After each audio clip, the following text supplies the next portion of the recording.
السلام علیکم جی، کیا حال ہے آپ کا؟ امید ہے آپ ٹھیک ہوں گے، مزے میں ہوں گے۔ دوستوں، میں نے اسپین کے ڈیجیٹل نومیڈ ویزا کے حوالے سے ویڈیوز شیئر کی تھی کچھ دن پہلے، تو اس حوالے سے کافی ساری کیوریز مجھے آئی ہیں۔ ہم نے کچھ کیسز جو ہے پروسیس بھی کی ہے اور اس کے رزلٹ بھی آنا شروع ہو گئے ہیں، لیکن ابھی مجھے ایک دو بندے ملے اسپین میں نا۔ ابھی میں اسپین میں تھا کچھ دن پہلے، تو وہاں پہ مجھے ایک دو ہمارے کلائنٹس ہیں، وہ وزٹ پہ آئے تھے، تو انہوں نے سوچا تھا کہ وہ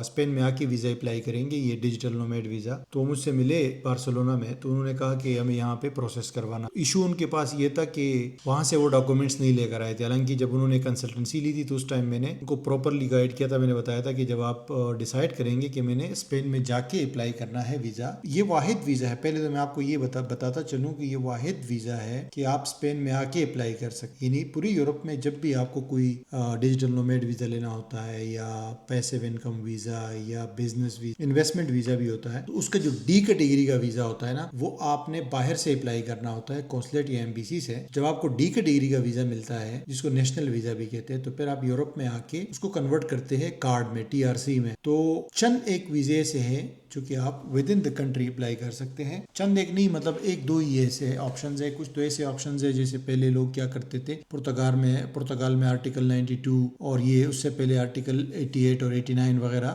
میں وزٹ پہ لیگل طریقے سے آ کے یہاں پہ بعد میں ٹی آر سی لے لیتے تھے۔ تو اس طرح کے کچھ طریقے تو ہے پوری یورپ کے اندر کہ بندہ جو ہے وہاں جا کے اپلائی کر سکتا ہے۔ مثلا لیٹویا میں بھی ہے کہ آپ اگر وزٹ ویزا پہ آئے ہو تو آپ کارڈ وہی پہ اپلائی کر سکتے ہو، بزنس کے تھرو یا گولڈن ویزا جو ہے، لیکن کافی کم آپشنز ہوتے ہیں، جس میں ایک آپشن یہ اسپین کے اندر ہے کہ اسپین کا لا ہے کہ بھائی آپ اگر لیگلی آئے ہو تو اپنا ویزا آپ کا ایکسپائر نہیں ہونا چاہیے، اس سے پہلے آپ سبمٹ کر سکتے ہو ڈیجیٹل نومیڈ ویزا کی اپلیکیشن اسپین کے اندر، یا ریموٹ ورکر ویزا بھی اس کو کہہ سکتے ہیں۔ لیکن یہ سبمٹ کرتے ہوئے اس ٹائم یہ ضروری ہے، یہ بات بہت ضروری ہے، میں کلائنٹس کو بتاتا رہتا ہوں جو کنسلٹنسی لیتے ہیں ہم سے، کہ آپ اپلائی تو کر سکتے ہیں، لیکن پہلی بات تو یہ کہ آپ کو اس ویزا کے لیے ایلیجیبل ہونا چاہیے۔ ایلیجیبلٹی کی ریکوائرمنٹس آپ فلفل کر رہے ہو، یہ بہت اسٹریٹ فارورڈ سیدھا جگاڑی ویزا نہیں ہے، اس میں پراپر آپ کو ڈاکومنٹس چاہیے، اور اسپین جو ہے وہ ڈاکومنٹس کے حوالے سے کافی اسٹرکٹ ہے۔ تو ایک تو آپ کو ایلیجیبل ہونا چاہیے، دوسرا جب آپ کو پتا ہو کہ آپ ایلیجیبل ہو تو جو ڈاکومنٹس آپ کو باہر سے چاہیے، کیونکہ کچھ ڈاکومنٹس اسپین میں چاہیے، کچھ باہر سے چاہیے، تو باہر والے ڈاکومنٹس جو ہے وہ 100% آپ آلریڈی لے کر آ چکے ہو اپنے ساتھ، کیونکہ ان ڈاکومنٹس کو آپ نے اکثر ڈاکومنٹس کو اپوسٹائل بھی کرنا ہوتا ہے، اس کو اٹیسٹ کرنا ہوتا ہے، اوتھینٹیکیٹ کرنا ہوتا ہے، اور بعد میں اس کو ٹرانسلیٹ بھی کرنا ہوتا ہے اسپینش میں، لیکن وہ تو اسپین میں ہو جائے۔ تو پہلی بات آپ ایلیجیبل ہو، دوسرا آپ کے پاس وہاں سے ڈاکومنٹس آپ لے کر آئے ہو یہاں پہ، تب جا کے آپ اپلائی کر سکتے ہو اسپین میں۔ یہ نہیں ہے کہ آپ وہاں سے وزٹ ویزا پہ آ گئے، آپ گھوم رہے ہو اور ایک دم آپ کا ذہن بن گیا، آپ نے بولا چلو ابھی مجھے اپلائی کرنا، کیونکہ یہ ڈاکومنٹس جو ہے اس کو کلیکٹ کرنے میں، ابھی میں آپ کو بتاؤں گا کون کون سے ڈاکومنٹس چاہیے آپ کو، تھوڑی دیر میں آپ کو پوری تفصیل سے دوبارہ بتاؤں گا، لیکن ان ڈاکومنٹس میں ٹائم لگتا ہے، ان کو کلیکٹ کرنے میں، ان کو ویریفائی کرنے میں، اوتھینٹک کرنے میں، پھر ان کو اپوسٹائل کرنے میں ایمبیسی سے، تو اس میں ٹائم لگتا ہے۔ تو آپ یہ پہلے کریں گے پھر اسپین آئیں گے، کیونکہ اسپین میں بھی آپ کو کچھ کام کرنا ہے، وہاں پہ آپ کو ہیلتھ انشورنس چاہیے، آپ کو اکوموڈیشن چاہیے، آپ کو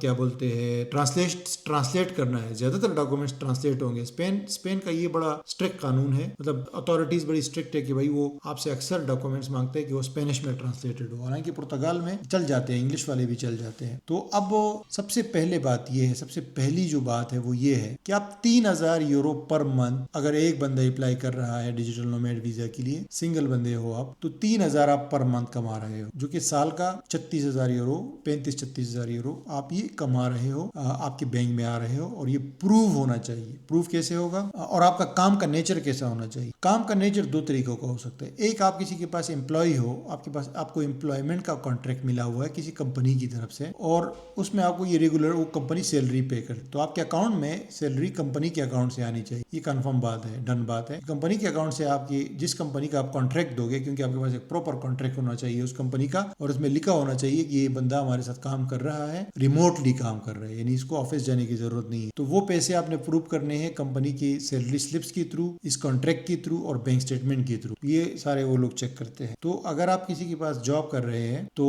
اس طریقے سے آپ کے پیسے آنے چاہیے، اور یہ آپ جا کے وہاں پہ اس بیس پہ اپلائی کر سکتے ہو۔ اور دوسرا طریقہ یہ کہ آپ سیلف امپلائڈ ہو اور آپ اپنے سیلف امپلائمنٹ کے تھرو دوسری کمپنی کو سروس دے رہے ہو، تو یہ والا آپشن زیادہ بہتر ہے، کیونکہ اگر آپ پہلے والے امپلائی والے آپشن میں جائیں گے تو اسپین کے اندر ایک چیز ہے کہ ٹیکس اوبلیگیشنز ہے، آپ اس ویزا پہ جائیں گے تو آپ نے ہر مہینے ٹیکس پے کرنا ہے، اور سوشل سیکورٹی بھی پے کرنا ہے. تو اگر آپ امپلائی کے طور پہ جاتے ہیں اسپین تو پھر آپ کی کمپنی کو سوشل سیکورٹی کے لیے اسپین میں رجسٹر ہونا پڑے گا, یعنی آپ کو اسپین میں رجسٹر کروانا پڑے گا. یہ بڑا ایک ٹرکی سی چیز ہے اس میں, جو کہ بڑا مشکل ہوگا. آپ کی کمپنی اسپین میں خود کو رجسٹر نہیں کرے گی جنرل کیسز میں, اگر بہت زیادہ کوئی اسپیسیفک کمپنی نہیں ہے. پھر جو ہے نا وہاں پہ اسپین میں وہ رجسٹر نہیں کرے گی, تو بہتر یہ ہے کہ آپ سیلف امپلائمنٹ کے طور پہ, یعنی آپ کسی بھی کنٹری میں ہو وہاں پہ آپ رجسٹرڈ ہو ایز اے سیلف امپلائڈ. مطلب اگر آپ پاکستان میں ہو تو جیسے آپ کا NTN بنا ہوتا ہے نا, سول پروپرائٹرشپ کا, اور دوسری کنٹریز میں آپ کی کمپنی بھی ہوگی نا, تو وہ بھی سیلف امپلائمنٹ میں آتی ہے. مطلب آپ کی اپنی کمپنی ہو, آپ کی اپنی کمپنی یا آپ کے اپنے سیلف امپلائمنٹ کے تھرو آپ دوسری کمپنی کو سروس دو گے, ٹھیک ہے, تو آپ کا ان کے ساتھ ایگریمنٹ ہوگا جیسے امپلائی کا ایگریمنٹ ہوتا ہے. تو اس صورت میں کیا ہوتا ہے کہ وہ آپ کی کمپنی کو اسپین میں رجسٹر کرنے کی ضرورت نہیں ہے, آپ خود جائیں گے اسپین. جب یہ ویزا آپ کو ملے گا تو پھر آپ نے خود کو رجسٹر کرنا ہے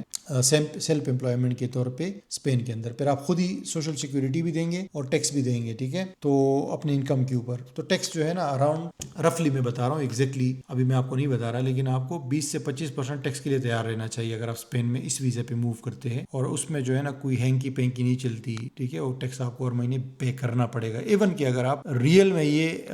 ڈیجیٹل نومیڈ کا کام نہیں کرتے اور آپ جسٹ ویزا لینے کے لیے بھی اس طرح کا سسٹم بناتے ہیں, تو اس میں بھی آپ کو پے کرنا پڑے گا, ٹھیک ہے. تو بہتر یہ ہے کہ جو لوگ ریئل میں کام کرتے ہیں وہ لوگ اپلائی کریں, کیونکہ باہر سے ان کو پیسے آئیں گے تو وہی پیسے جو ہے نا اسی میں سے وہ ٹیکس دیں گے, تو جیب سے تو نہیں دینا پڑے گا. اکثر ہمارے لوگ جگاڑ کرتے ہیں نا, تو میں جگاڑ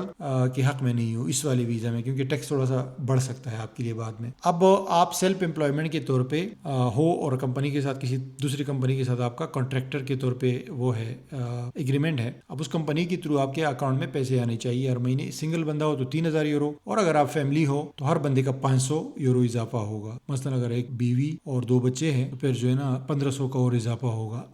ٹھیک ہے. بلکہ وائف کا 1,000 یورو ہے, بچوں کا 500 ہے, تو اتنے یورو آپ کو شو کرنے ہیں اگر آپ فیملی کو بھی انکلوڈ کرنا چاہتے ہو. تو اس کے اندر کچھ ڈاکومنٹ جو باہر سے آپ لے کر آئیں گے اس میں بڑی کریٹیکل چیزیں ہیں, کیونکہ یہ ویزا جیسے پیپر پہ یا لوگ آپ کو بتاتے ہیں اتنا ایزی لگتا ہے, اتنا ایزی ہے نہیں. اس کے ڈاکومنٹیشن میں کافی پرابلم ہے, تو وہ آپ کو کرنی ہے, پھر یہ ہو جاتا ہے. میرے خیال سے اسٹل یورپ کا بہت ایزی ویزا ہے, کیونکہ باہر سے آپ اپلائی کرو گے MBC کی ریکوائرمنٹس بہت زیادہ اسٹرکٹ ہوتی ہے. اسپین میں اپلائی کرو گے تو تھوڑا سا ریلیکس فلیکسیبل ہے ڈاکومنٹس. اور دوسرا یہ کہ اسپین میں آپ اپلائی کرو گے 3 سال کا ویزا ملتا ہے آپ کو, اور باہر سے اپلائی کرو گے تو 1 سال کا ملے گا. تو باہر سے آپ اپلائی کرتے ہو تو آپ نے 2 پروسیسز کو فالو کرنا ہوتا ہے, ایک اسپین کے MBC کا پروسیس, پھر یہاں کی ادھر کا پروسیس. ادھر اپلائی کرو گے اسپین میں تو ادھر کا ہی آپ نے پروسیس فالو کرنا ہے. MBC کو آپ نے بائی پاس کر دیا ہے, لیکن آپ کے پاس ویلڈ وزٹ ویزا ہونا چاہیے, یا اگر کسی اور یورپین کنٹری کا آپ کے پاس کارڈ بھی ہے تو وہ بھی چل جائے گا. لیکن ویلڈ جو ہے آپ کے پاس شنگن ویزا ہوگا, اس میں کم از کم 20-25 دن ٹائم ہو یا 30 دن تو بہتر ہے, کیونکہ وہ اسپین میں بھی چیزوں میں ٹائم لگتا ہے. پھر آپ اپلائی کر سکتے ہو ود ان اسپین اور پروسیس ہو جاتا ہے, رزلٹ جلدی آتا ہے, 30-35 دن میں رزلٹ آ جاتا ہے نارملی. آج کل رش بڑھ گیا ہے تو آج کل جو ہے نا رزلٹس بھی تھوڑے رکے ہوئے, کافی لیٹ آ رہے ہیں, اور کبھی کبھی اکثر ڈاکومنٹس مانگ لیتے ہیں. اور بہرحال اسٹل اچھا ہے, جب تک آپ کا ویزا پروسیس چلتا رہتا ہے, تو آپ کا ویزا ایکسپائر بھی ہو گیا تو آپ لیگل ہو, آپ رہ سکتے ہو, کوئی مسئلہ نہیں ہے. لیکن اپلائی کرتے وقت آپ کا ویزا ویلڈ ہونا چاہیے, ٹھیک ہے جی. اب اس میں جو ڈاکومنٹس آپ کو چاہیے ابھی میرے پاس ہے, یہ میں آپ کو بتاتا ہوں کہ باہر سے جب آپ آئیں گے تو جس کمپنی کے ساتھ ایک آپ کام کر رہے ہیں, پہلی بات تو یہ وہ کمپنی کم از کم 1 سال پرانی ہونی چاہیے, نیو کمپنی نہیں ہونی چاہیے. جس کمپنی کے ساتھ آپ کام کر رہے ہیں, جو آپ کو پیسے بھیج رہے ہیں, جس کے ساتھ آپ کا ایگریمنٹ ہے, آپ کی جو اپنی سیلف امپلائمنٹ کی ایکٹیویٹی ہے, کیونکہ اس کا بھی آپ نے پروف دینا ہے, تو 3 مہینے تک آپ کو کم از کم یہ سیلری آ چکی ہو. آپ کے اسٹیٹمنٹ میں 3 مہینے واضح طور پہ یہ نظر آ رہے ہو پیسے, کہ آپ کو یہ پیسے آ رہے ہیں اس اکاؤنٹ سے. اور اس کے بعد جو ہے تو اس حساب سے دیکھا جائے تو لازمی بات ہے کہ آپ کی جو اپنی ایکٹیویٹی ہے سیلف امپلائمنٹ کی, وہ بھی 3 مہینے پرانی ہونی چاہیے, ٹھیک ہے. یہ تو 2 چیزیں ہو گئی. اب اس کے بعد جو ہے نا آپ کا بینک اسٹیٹمنٹ, اور آپ کے وہ کمپنی آپ کو ایک لیٹر دی گی جس میں یہ الگ سے لکھا ہوا ہو کہ آپ کو وہ الاؤ کر رہے کہ آپ اسپین میں کام کریں گے. اب اس میں جو ڈاکومنٹس ہیں نا, وہ میں آپ کو بتا رہا ہوں کہ کون سے ڈاکومنٹس جو باہر سے آپ لائیں گے اس کی آپ پوسٹائل کرنا بہت ضروری ہے. پوسٹائل سے مراد یہ کہ آپ دبئی سے اگر آ رہے ہیں تو دبئی کی جو منسٹری ہے ان سے آپ کو اٹیسٹ کروانا پڑے گا نا, کیونکہ دبئی جو ہے ایک کنٹری نہیں ہے, مطلب UAE, تو وہاں سے اٹیسٹ کرنا ہوتا ہے نارمل طریقے سے. اور اگر مثلا پاکستان یا کسی اور کنٹری سے آ رہے, دا ہیگ کنٹری ہے, اگر دا ہیگ ایک کنونشن ہے, تو وہ صرف اپوسٹائل چاہیے ہوگا. یہ اٹیسٹیشن کا تھوڑا لمبا پروسیس ہوتا ہے, بہرحال آپ کو کرنا پڑے گا اس ویزا کے لیے. اس کی جو ڈاکومنٹس میں پورے ڈاکومنٹس آپ کو بتاتا ہوں, پھر جو ہے آپ یہ پورے ڈاکومنٹس وہ کریں گے, اس حساب سے آپ کو پتا چلے گا کہ اس میں کون سے ڈاکومنٹس آپ کو چاہیے, اس کو اپوسٹائل کرنا ہے, اٹیسٹ کرنا ہے یا نہیں. جسے آپ کو پاسپورٹ چاہیے ہوتا ہے, لازمی بات ہے وہ تو اٹیسٹ کرنے کی ضرورت نہیں ہے اور ٹرانسلیشن کی بھی ضرورت نہیں ہے. کرمنل ریکارڈ کا سرٹیفکیٹ آپ کا چاہیے, اگر آپ دبئی سے کر رہے تو دبئی کا چاہیے آپ کو کرمنل ریکارڈ سرٹیفکیٹ, یعنی جو پولیس کریکٹر سرٹیفکیٹ ہے وہ جو ہے اٹیسٹ ہونا چاہیے, اپوسٹائل ہونا چاہیے, اور اس کا ٹرانسلیشن بھی چاہیے, لیکن وہ بعد میں اسپین میں بھی کر سکتے ہیں. سی وی چاہیے, اٹیسٹ کرنے کی ضرورت نہیں ہے. اچھا, اس میں ایک بڑی امپورٹنٹ چیز ہے کہ اگر یہ ویزا آپ اپلائی کرتے ہیں تو یا تو آپ کے پاس یونیورسٹی کی ڈگری ہونی چاہیے, اگر وہ نہیں ہے تو 3 سال کا ایکسپیرینس ہونا چاہیے اس کام میں جس کے بیس پہ آپ اپلائی کر رہے ہو یہ ویزا. اور یہ جو 3 سال کا ایکسپیرینس ہے یا جو یونیورسٹی کی ڈگری ہے یہ بھی اٹیسٹ ہونی چاہیے, اور اس کا ٹرانسلیشن بھی چاہیے اسپینش میں, وہ تو اسپین میں ہو جائے گا. تو یہ اگر آپ ایکسپیرینس شو کرتے تو ایکسپیرینس یہ اس طریقے سے شو نہیں کر سکتے جیسے یہ سمپلی آپ نے کہیں پہ جا کے کوئی کمپنی کے لیٹر ہیڈ پہ جو ہے نا لکھ دیا اور آپ نے اسٹیمپ کروا دیا. نہیں, آفیشیل ڈاکومنٹ چاہیے گورنمنٹ کی طرف سے, مطلب ایسا ڈاکومنٹ ہو جس میں یہ ثابت ہو کہ یہ کام آپ نے پہلے کیا ہوا ہے 3 سال تک. مثلا وہ سوشل سیکورٹی کا کوئی ڈاکومنٹ گورنمنٹ کی طرف سے ہو سکتا ہے, ٹیکس ریٹرنز ہو سکتے ہیں, کمپنی کا ڈاکومنٹ ہو سکتا ہے جو آپ نے کمپنی رجسٹر کی تھی اور اس کو 3 سال ہو گئے اور آپ کا نام اس میں مینشنڈ ہے. تو گورنمنٹ کے ڈاکومنٹس کو یہ لوگ ایکسیپٹ کر رہے ہیں. پرائیویٹ جو ہے نا ادھر ہاتھ, مطلب آپ کو پتہ ہے لوگ فیک بنا لیتے ہیں نا, تو اس لیے وہ بھروسہ نہیں کرتے, یہ صرف گورنمنٹ ایشوڈ ڈاکومنٹس پہ بھروسہ کرتے ہیں. اور چونکہ گورنمنٹ جب وہ ایشو کرے گی ڈاکومنٹ تو اس کو یہ لوگ کہہ رہے کہ اپوسٹائل کر کے لے کر آؤ, تاکہ ہمیں پتہ چلے کہ ہاں یہ بالکل واقعی گورنمنٹ نے ایشو کیا اور گورنمنٹ نے اس کو اٹیسٹ بھی کر دیا. پھر اس کے بعد ایک ریسپانسبلٹی لیٹر آپ نے بنانا ہوتا ہے, تو وہ جو ہے اس میں آپ نے لکھنا ہوتا ہے کہ بھائی میں اسپین میں جب مجھے یہ ویزا ملے گا تو میں سوشل سیکورٹی کے لیے اور ٹیکس کے لیے یہاں پہ رجسٹر کروں گا. تو وہ ایک سمپل سا اسٹیٹمنٹ ہوتا ہے. اور کرمنل ریکارڈ کا ایبسینس ایک اور اسٹیٹمنٹ ہوتا ہے کہ آپ کا کوئی کرمنل ریکارڈ یہاں پہ نہیں ہے اور کل کو یہ لوگ چیک کر سکتے ہیں, وہ اسپین کے لیے ہوتا ہے. یہ بھی ایک اسٹیٹمنٹ ہے, ٹھیک ہے. فورن کمپنی کے ساتھ آپ کا کانٹریکٹ ہونا چاہیے, اور وہ کانٹریکٹ جو ہے اس میں بس انگلش میں لکھا ہو سمپل سا کہ اتنے پیسے ہے اور اتنا کانٹریکٹ ہے. بہتر یہ کہ کوئی ایکسپائری ڈیٹ نہ ہو اور اس کو اٹیسٹ کرنے کی ضرورت نہیں ہے, ٹھیک ہے. سرٹیفکیٹ آف گڈ اسٹینڈنگ یا انکارپوریشن, یہ بہت انپورٹنٹ ڈاکومنٹ ہے. یہ اس کمپنی کا ڈاکومنٹ چاہیے جس کے ساتھ آپ کام کر رہے ہو, اس کمپنی کا ڈاکومنٹ آپ کو چاہیے, اور اس کو اٹیسٹ بھی کرنا ہے اور اسپین میں ٹرانسلیٹ بھی کرنا ہے. یعنی اٹیسٹ سے مراد اپوسٹائل کرنا ہے, اور وہ 1 سال کمپنی پرانی ہونی چاہیے, ٹھیک ہے. تو یہ بڑی اسٹرکٹ ریکوائرمنٹ ہے اس ویزا کی, جس کمپنی کے ساتھ آپ کام کر رہے ہو وہ 1 سال پرانی ہو, اور آپ جو ہے آپ نے اس کے ڈاکومنٹس دینے ہیں. پھر لیٹر آف آتھورائزیشن کہ آپ اسپین میں کام کر سکتے ہو, یہ کمپنی ایک لیٹر دی گی, اس میں یہ لکھا ہوگا. اور پروف آف سیلف امپلائمنٹ جو ہے کہ آپ کی اپنی بھی سیلف امپلائمنٹ کی ایکٹیویٹی آپ نے اوپن کی ہو تو وہ بھی چاہیے, وہ بھی آپ نے اٹیسٹ کرنا ہے, اپوسٹائل کرنا ہے جس کنٹری میں آپ کی اوپن ہے, مثلا دبئی میں ہے, پاکستان میں ہے, ملائیشیا میں ہے, ترکی میں ہے, کہیں بھی ہے. پروف آف سیلف امپلائمنٹ یعنی کہ اگر آپ سیلف امپلائمنٹ کہیں پہ نہیں ہے تو کمپنی اگر آپ کے نام پہ ہے تو وہ بھی چل جائے گی, اس کو بھی اٹیسٹ کرنا ہے, کیونکہ یہ لوگ کنفرم کرنا چاہتے ہیں کہ گورنمنٹ کی طرف سے ایشو اور پھر اپوسٹائل ہو تو پھر ہی چلے گا, ٹھیک ہے. پھر آپ کی سیلری سلپس اس کو اٹیسٹ کرنے کی ضرورت نہیں ہے, اپوسٹائل کرنے کی ضرورت نہیں ہے, سیلری سلپس چاہیے, اور بینک ٹرانسفرز, بینک کی جو اسٹیٹمنٹس ہیں, اور وہ جو ہے اس کی ضرورت نہیں ہے, مطلب اس کو اٹیسٹ کرنے کی یا اپوسٹائل کرنے کی. تو یہ سارے ڈاکومنٹس ہیں, یہ آپ نے وہاں سے لانے ہیں. جب سارے ڈاکومنٹس آپ اسپین لے کر آئیں گے تو وہاں پہ سارے ٹرانسلیٹ ہوں گے اسپینش میں, بہت سارے ڈاکومنٹس اس میں ٹرانسلیٹ ہوں گے. پھر اسپین سے ہم لوگ جو ہے کیا کرتے ہیں, کلائنٹ کے لیے ارینج کرتے ہیں ہیلتھ انشورنس, اسپینش کمپنی کی ہونی چاہیے کہ آپ 1 سال کی انشورنس, اور اس کے بعد جو ہے وہاں پہ اکوموڈیشن کہ آپ کے پاس رہائش کے لیے جگہ ہے رہنے کی, اور ٹیکس نمبر بھی نارملی جو ہے اگر بندہ خود سے اپلائی کرتا ہے تو ٹیکس نمبر بھی لینا ہوتا ہے اور ایک ڈیجیٹل سرٹیفکیٹ بھی لینا ہوتا ہے. لیکن نارملی ہم کیا کرتے ہیں کہ جو ہمارے کلائنٹس ہوتے ہیں تو وہ لائر کے تھرو ہم لوگ اپلائی کرتے ہیں, تو لائر کے پاس یہ ساری چیزیں ہوتی ہے, اس کے پاس ایکسیس ہوتا ہے پلیٹ فارم کا. تو یہ اگر کلائنٹ خود سے اپلائی کرتا ہے نا تو یہ ٹیکس نمبر وغیرہ جو چاہیے وہ لائر کو وہ نہیں چاہیے ہوتا ہے. اور اسپین میں آپ کو پتہ ہے کہ وہ پرتگال سے بھی سلو کنٹری ہے,